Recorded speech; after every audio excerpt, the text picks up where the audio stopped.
ठीक है, चलिए जान ही रहे हैं आप कि हमने आपको प्रोबेबिलिटी का चैप्टर हम पढ़ा रहे थे आपको, जिसका 16.1 का क्वेश्चन नंबर 12 तक हम सब लोग लगा चुके थे। ठीक है, आज हम सब लोग इसका क्वेश्चन नंबर 13 को सॉल्व करने जा रहे हैं, जो लिखा हुआ है कागज़ की 4 पर्चियों पर संख्याएं 1, 2, 3 और 4 अलग अलग लिखी गई हैं। इन पर्चियों को एक डिब्बे में रख करके भली भांति मिलाया गया है। देखिए, ये मान लीजिए क्या है, आपका एक डिब्बा है ना, ये डिब्बा है, इसमें 4 पर्ची है। जैसे हम चोर सिपाही खेलते हैं ना, देखते हैं ना चोर सिपाही, इस पर 1, 2 और 3 और 4, ये 4 पर्चियाँ ऐसे डिब्बे में रख दी गई हैं और खूब इसको भली भांति मिला दिया गया है। ठीक है, मिला दिया गया है, ठीक है, भली भांति मिला गया। एक व्यक्ति डिब्बे में से 2 पर्चियाँ एक के बाद दूसरी बिना प्रतिस्थापित के निकालता है। एक आदमी जो है डिब्बे में हाथ डालता है, एक पर्ची को निकालता है, उसके बाद फिर दूसरे पर्ची को निकालता है। ठीक है, तो कह रहे हैं कि प्रदर्श समष्टि बताइए। आइए देखिए, बहुत आसान क्वेश्चन है। यहाँ लिखेंगे sample space, sample space yes equal to, बात तो समझ पाए होंगे। मान लीजिए उस बंदे ने बॉक्स में हाथ डाला और उसको 1 नंबर की पर्ची प्राप्त हो गई, मिल गई 1 नंबर की। अब दूसरी बार जब वो हाथ डालेगा, या तो इससे 2 नंबर की पर्ची मिलेगी, क्यों, या तो इससे 3 नंबर की पर्ची मिलेगी, या तो इससे 4 नंबर की पर्ची मिलेगी, क्यों।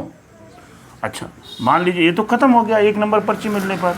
मान लीजिए इससे 2 नंबर वाली पर्ची मिल गई, तो 2 नंबर के बाद या तो दूसरी बार में 1 मिल सकता है, या तो 3 मिल सकता है, या तो 4 मिल सकता है।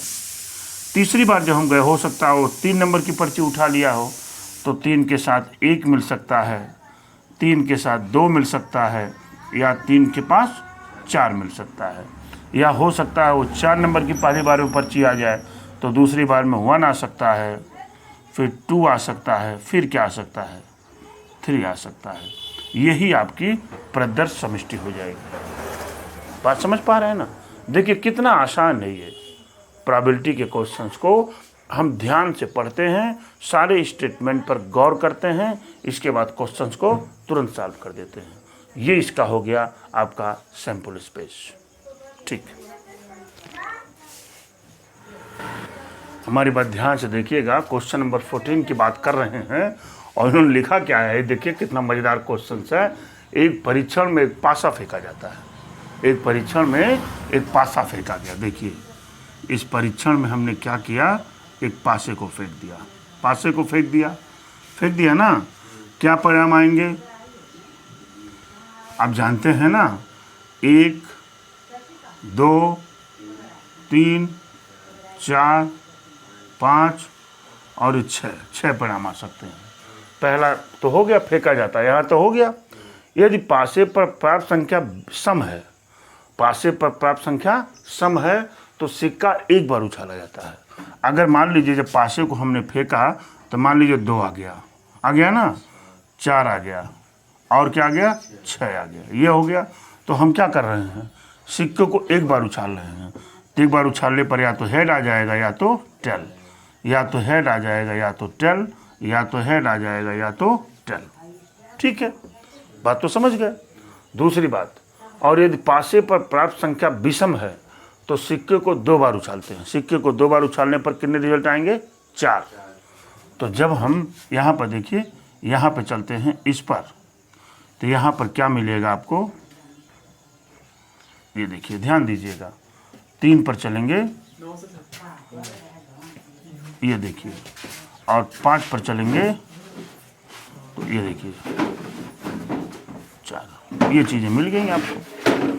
तो वो इन्होंने कहा क्या है, अगर विषम संख्या प्राप्त होती है तो सिक्के को 2 बार उछालते हैं। 2 बार उछालने पर क्या मिलेगा आपको, देखिए HH, HT, TH, TT, यहाँ भी मिलेगा HH, HT, TH, TT, और यहाँ भी HH, HT, TH और TT, ये मिल गया आपको।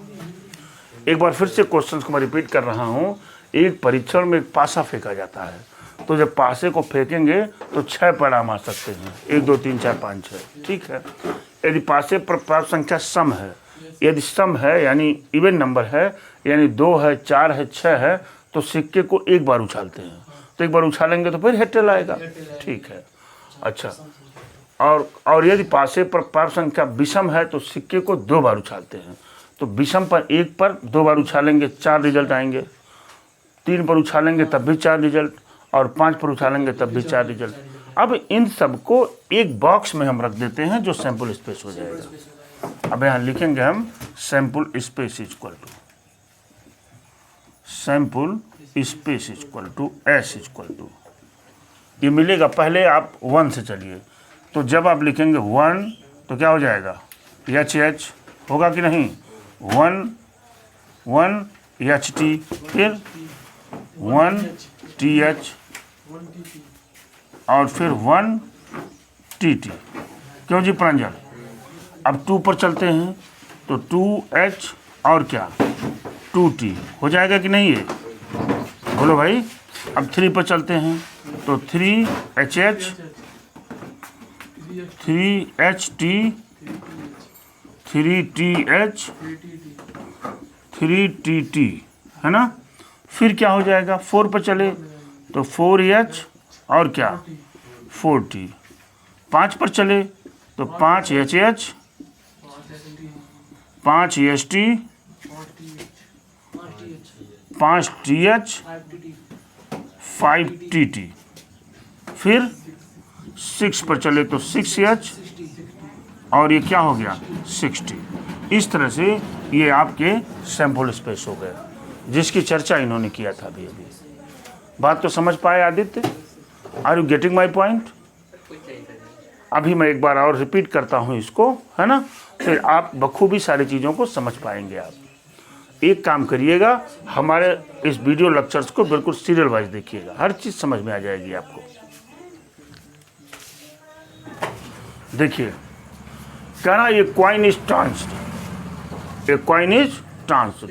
एक कॉइन है, मान लीजिए हमने ये कॉइन रखा, यहाँ एक कॉइन रखा, इस कॉइन को हमने ट्रांस किया, तो ट्रांस करने के बाद या तो हेड मिलेगा या तो टेल मिलेगा।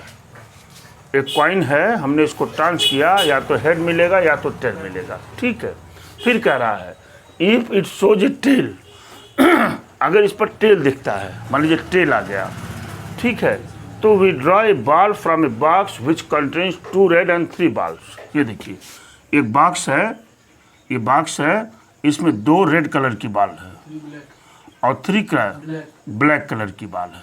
ठीक है, तो इस रेड कलर वाले बॉल का मैंने नाम क्या दे दिया, R1 R2, और ब्लैक कलर की जो बॉल है इसका नाम B1 B2 एंड B3, ये नाम दे दिया मैंने इसका। ठीक है, देखिए कह रहा है जब टेल आता है तो from a box which contains 2 red and 3 balls, है ना, तो ये क्या करते हैं, एक गेंद को निकालते हैं, इसमें से एक गेंद को निकालते हैं। अभी देखते हैं, एक गेंद को निकालेंगे, तो जब एक गेंद को टेल आ गया तो टेल पर जब ये निकालेंगे तो हो सकता है एक गेंद को निकालें तो TR1 मिल जाए, हो सकता है TR2 आ जाए, हो सकता है TB1 हो जाए, हो सकता है TB2 मिल जाए, हो सकता है TB3 मिल जाए, क्योंकि रैंडमली निकालना है ना। रैंडमली में तो हमको एक्सपेरिमेंट के पहले हम कुछ भी नहीं बता सकते कि हमको क्या आने वाला है, आप जानते ही हैं इसको। ठीक है, अब क्या कह रहे हैं, इफ इट शोज हेड, अगर हेड दिखता है तो वी थ्रो ए डाई, तो अगर हेड आता है तो क्या करते हैं, तो एक डाई को थ्रो कर देते हैं। डाई पर थ्रो करने का मतलब चाहे 1 आ जाए, चाहे 2 आ जाए, चाहे 3 आ जाए, चाहे 4 आ जाए, चाहे 5 आ जाए, चाहे 6 आ जाए।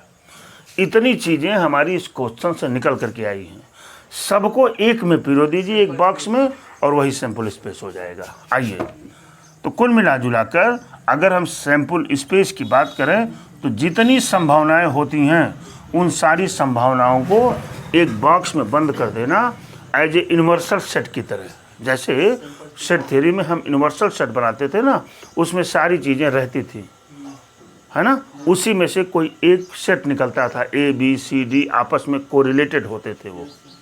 ठीक है, तो अब देखिए यहाँ से शुरू करते हैं, ये देखिए, या तो H1 हो जाए, या तो H2, या तो H3, या तो H4, या H5, H6, ये मिल जाए। और यहाँ पर चलेंगे तो यहाँ पे तो मैं तो लिख ही चुका हूँ इसका, क्यों, TR1, TR2, TB1, TB2 और TB3। क्यों जी प्रांजल, इस सैंपल स्पेस हो जाएंगे कि नहीं?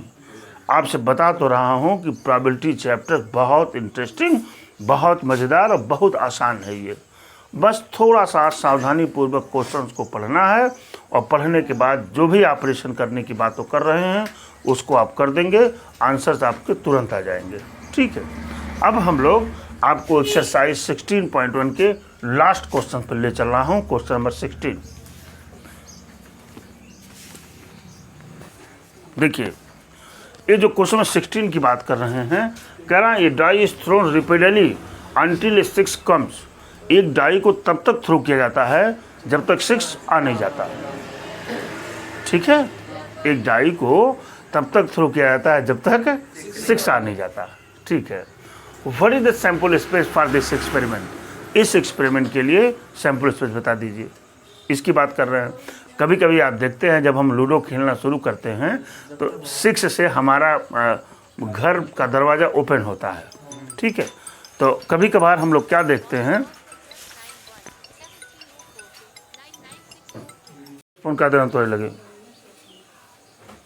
ठीक है, आगे की बात मैं क्या कह रहा हूँ, कभी कभी जब हम लोग लूडो खेलना शुरू करते हैं तो हमारा 6 से ओपन होता है, हाउस का घर ओपन होता है। मालूम है आपको, कभी कभी हम फेंकते हैं, पहली बारी फेंका तुरंत 6 आ जाता है। तो ये भी आपका, जब सैंपल स्पेस हम मानेंगे, यहाँ पर सैंपल स्पेस की बात करेंगे, तो हो सकता है पहले अटेम्प्ट में ही हमारा 6 आ जाए। हो सकता है कि नहीं? ये भी हो सकता है कि पहली बार हमने फेंका तो हो सकता है 1 आ जाए तब 6 आ जाए। क्यों? हो सकता है पहली बार फेंका 2 आ गया तब 6 आ गया। हो सकता है 3 आ जाए तब 6 आ जाए। हो सकता है 4 आवे तब 6 आवे। हो सकता है 5 आवे तब 6 आवे। अब 6 तो हम करेंगे नहीं। क्यों नहीं करेंगे? क्योंकि हमको पासे को तो तब तक फेंकना है जब तक 6 ना आ जाए। जब पहली बार 6 हमारा आ जाएगा तो फेंकना बंद कर देंगे। तो 6 बनने का सवाल है नहीं है। क्यों? बात पकड़ में आ रही है। ठीक है, ऐसा भी हो सकता है कि हमारा 1 आ जाए पहले उछाल में, दूसरे उछाल में भी 1 आ जाए, तीसरे में 6 मिले। क्यों? इस तरह से आप 1 आ जाए तब 2 आ जाए तब 6 आवे। हो सकता है 1 3 आ जाए 6 आ जाए, या 1 4 6 आवे, या 1 4 5 6 आ जाए, 1 5 6 आ जाए। हो सकता है कि नहीं भाई? इस तरह से आन समान आप लगा देंगे और ऐसे कर देंगे, बाकी सारा काम आपका एग्जामिनर करेगा, आपको करने की कोई ज़रूरत नहीं। बात तो समझ पा रहे होंगे। Are you getting my point? इस तरह से आज आपका ये प्रोबेबिलिटी का चैप्टर जो है 16.1, जिसमें सिर्फ हम सिंपल स्पेस की बात कर रहे हैं, सिर्फ हमको सैंपल स्पेस की ही बात करनी थी, बाकी किसी और की बात यहाँ नहीं करनी है। आप जाने भी होंगे कि अगर हम क्वेश्चंस को ध्यान से पढ़ेंगे तो निश्चित रूप से हमारा सैंपल स्पेस लिखने में हमको कहीं से कोई प्रॉब्लम नहीं होगी, है ना। अब हम थोड़ा सा इसको ले चलेंगे। अभी हम इस प्रोबेबिलिटी को सेट थ्योरी से रिलेट कर देंगे, सेट थ्योरी से कोरिलेट कर देंगे। आप ऐसे समझिए, सेट थ्योरी और प्रोबेबिलिटी में जो आपकी इक्वलिटी दिखाई देती है, उसमें जैसे आपका यूनिवर्सल सेट होता था, सारी संभावनाओं को, सारी चीज़ों को हम एक बॉक्स में रख देते थे, जिसको यूनिवर्सल सेट यू मानते थे ना। वही काम यहाँ सैंपल स्पेस करेगा, वही काम वहाँ वो यूनिवर्सल सेट कहते हैं, यहाँ पर उसको सैंपल स्पेस यानी प्रदर्श समिष्टि कहते हैं। अब हम आगे की बात करेंगे। आज के लिए इतना ही। Thank you very much. आगे की बात करते हैं।